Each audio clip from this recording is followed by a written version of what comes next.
한국 카리타스 인터내셔널은 전 세계 도움이 필요한 곳에 희망을 전하고 있습니다. 해외 원조주의를 맞아 한국 카리타스 새 이사장 조규만 주교를 만났습니다. 2027년 서울 세계청년대회 기초연구팀이 본격 활동에 들어갔습니다. 이에 따라 서울 WID의 3옥 원칙과 방향은 6월 말쯤 윤곽을 드러낼 것으로 보입니다. 스승 예수의 제자 수녀회가 올해 창립 100도를 맞이했습니다. 서울대 교구장 정순택 대주교 주례로 봉헌된 100주년 기념 감사미사를 취재했습니다.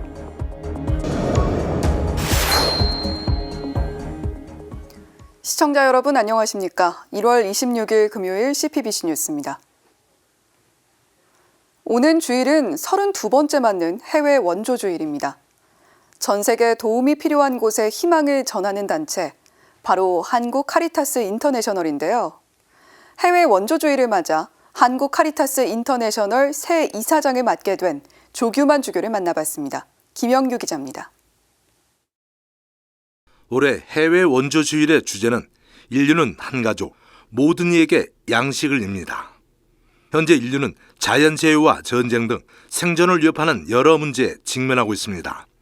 지난해 튀르키예와 시리아 국경에서는 7.8 규모의 강진이 일어나 수백만 명의 이재민이 남았습니다. 이스라엘과 하마스 간 전쟁 발발은 물론 2년째 러시아 우크라이나 전쟁도 계속되고 있습니다. 한국 카리타스 인터내셔널은 지구촌 가족인 세계 곳곳 이재민과 피난민을 물심양면으로 돕고 있습니다. 지난해 한국 카리타스가 지원한 국가는 33곳, 긴급구호와 개발협력 등 59개 해외 원조 사업을 수행하며 약 46억 8천만 원을 지원했습니다. 조규만 주교는 국경과 인종, 종교 등을 넘어 나눔을 실천하는 건 매우 뜻깊은 일이라고 말했습니다. 나라를 넘어서 국경을 초월해서 인종을 넘어서 종교를 넘어서 다른 사람들도 도와주는 그런 데 큰 의미가 있는 거죠. 우리끼리만이 아니고 우리끼리를 좀 더 이렇게 확대해서. 조주교는 한국과 천주교회가 발전할 수 있었던 것 6.25 전쟁 이후 세계 교회가 도와준 덕분이었다고 강조했습니다. 6.25 전쟁 후에는 미국 교회가 소위 말하는 여러분들 밀가루 신자라는 거 들어봤잖아요. 그때 배고플 때 밀가루, 그다음에 우유 이런 거를 많이 지원해 줬어요. 조주교는 이제 한국 카리타스가 한국 천주교회의 공식 창구로서 도움이 필요한 곳을 원조할 수 있어 보람차다고 말했습니다. 특히 국가별로 구축된 카리타스 시스템이 나눔의 신뢰도를 높이고 있다고 전했습니다. 카리타스 인터내셔널이 있고 그나마 그래서 다른 어려운 나라 사람들을 도와줄 수 있다는 게 그래도 어떤 보람 있고 의미 있는 일 아닐까? 경색된 남북 관계에 대해서는 한국 카리타스가 할 수 있는 방법을 모색하며 북한 이탈 주민을 우선적으로 지원하는 방법을 고민하고 있다고 밝혔습니다. 북한을 돕지는 못하지만 북한의 어려운 사람들을 그러면은 북한에서 남쪽으로 온 이탈 주민들을 도울 수 있는 방법은 없을까? 이런 부분들을 우리가 좀 찾고. 조주교는 나눔은 가진 것이 많고 적음을 떠나 어려운 이들과 함께하는 마음이 더 중요하다고도 강조했습니다. 그러면서 앞으로 소임에 대해 매 순간 성찰하며 한국 카리타스의 원조 활동에 매진하겠다고 덧붙였습니다. CPBC 김영규입니다. 전 세계 가톨릭 청년들의 축제인 세계청년대회가 2027년 8월 서울에서 열리죠.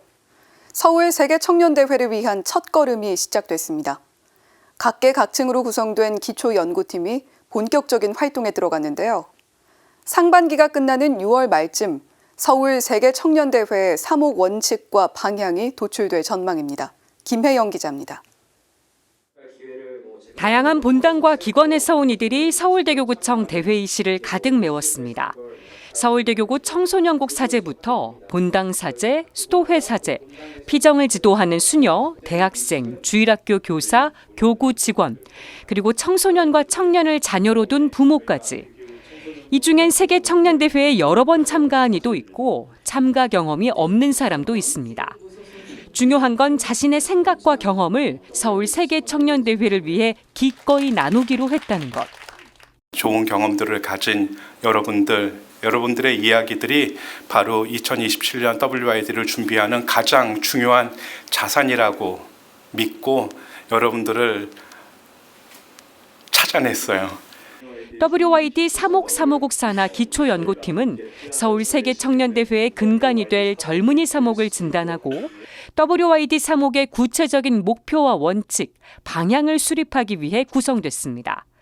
이를 위해 40여 명의 팀원들은 WID의 역사와 목적, 의의를 공부하며 WID에 대한 이해를 넓혔습니다. 다음 달부터는 5개 그룹으로 나뉘어 젊은이 사목 방향과 지침이 제시된 교황 권고, 그리스도는 살아계십니다와 한국 천주교 청소년 사목 지침서를 함께 읽고 연구하게 됩니다. 큰 그림 속에서 사제와 수도자와 평신도가 하나가 돼서 가는 그 길이 아름답게 잘 갈 수 있으면 좋겠습니다.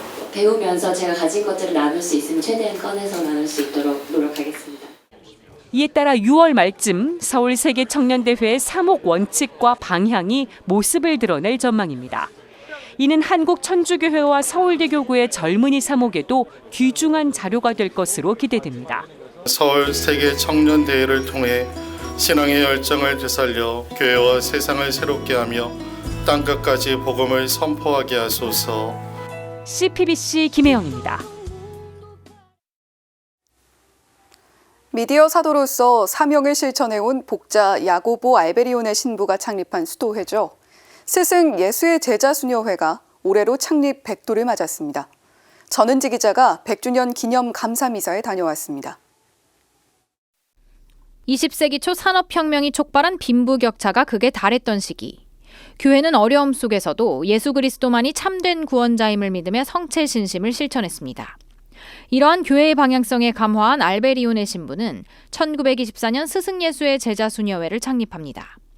한국 교회에는 1965년 들어와 바오로의 수도 가족에게 은총을 전해온 스승 예수의 제자 수녀회가 100도를 맞았습니다. 100주년 기념 감사미사가 서울대교구장 정순택 대주교 주례로 봉헌됐습니다. 정대주교는 강론에서 창립자의 정신을 창조적인 모습으로 이어나가야 한다고 강조했습니다. 오늘날 이제 2000년대를 제3천년기를 열어젖히고 또 살아가는 우리들로서는 새롭게 변화하고 있는 이 세상을 어떻게 이 창립자의 원정신을 우리가 되돌아가면서 단순한 답습이 아니라 우리 시대에 맞는 그러한 창조적인 모습으로 창립자의 정신에 충실할 수 있을 것인가를 우리는 성령께 지혜를 구하면서 기도해야 할 것 같습니다. 수도자들은 미사 중에 수도사 원문을 함께 낭독하고 창립자 정신을 따르는 수도자가 될 것을 다짐했습니다.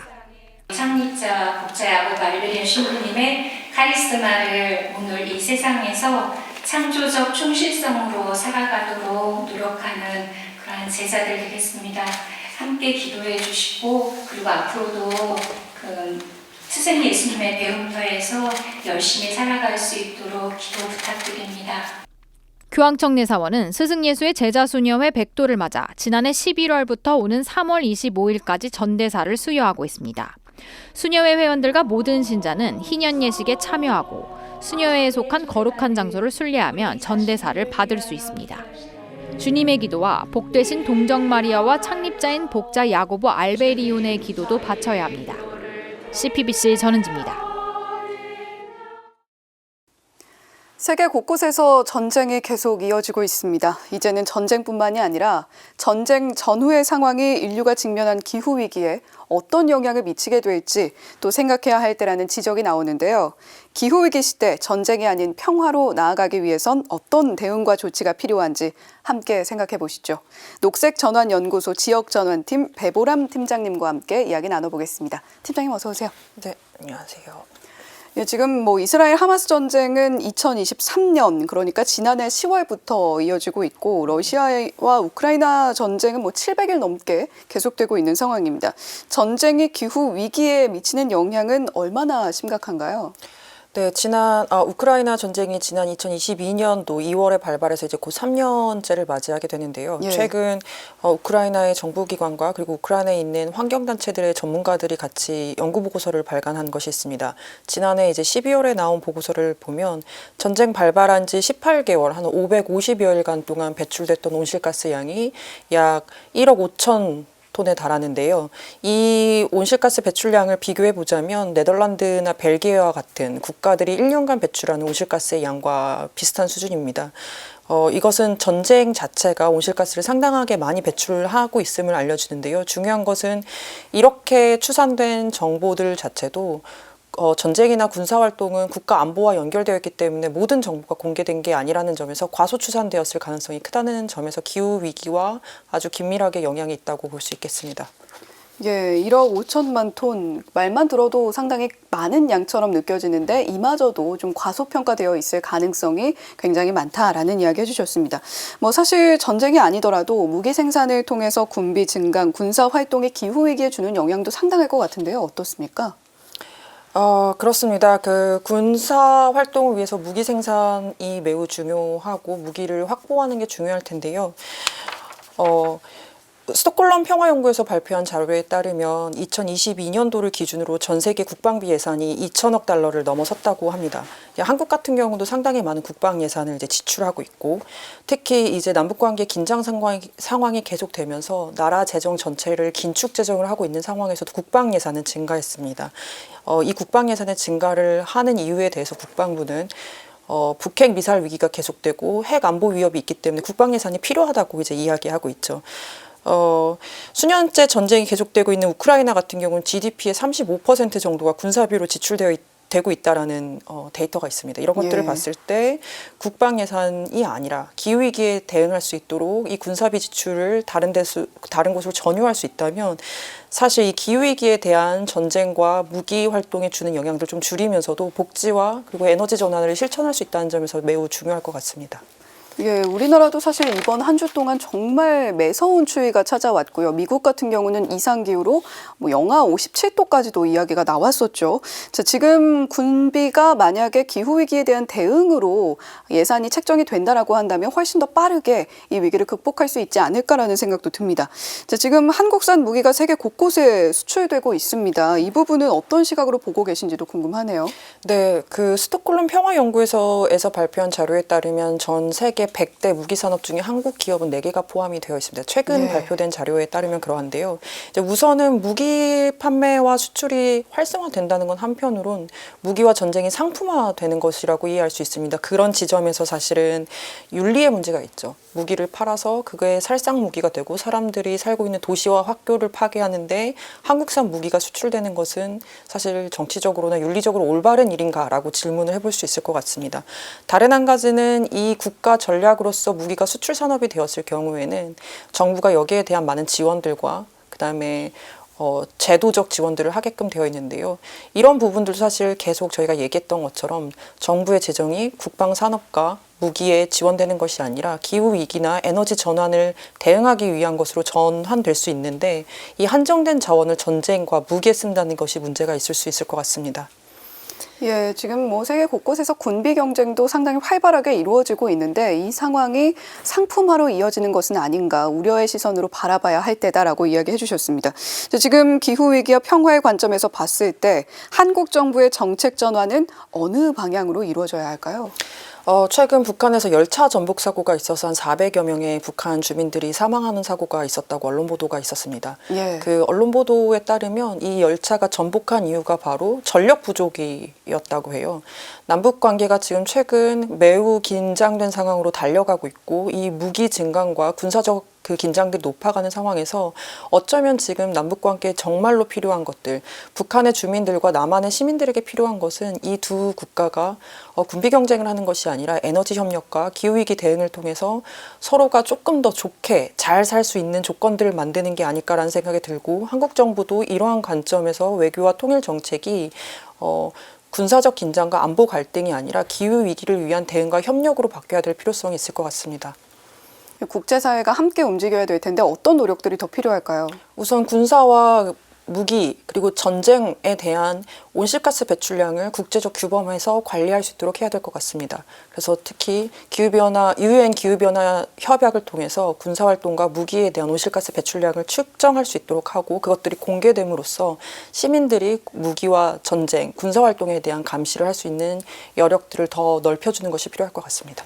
결국 우리 모두의 일이기 때문에 투명성이 굉장히 중요한 화두가 될 것 같습니다. 지금까지 배보람 녹색전환연구소 지역전환팀장님과 함께 이야기 나눠봤습니다. 오늘 말씀 고맙습니다.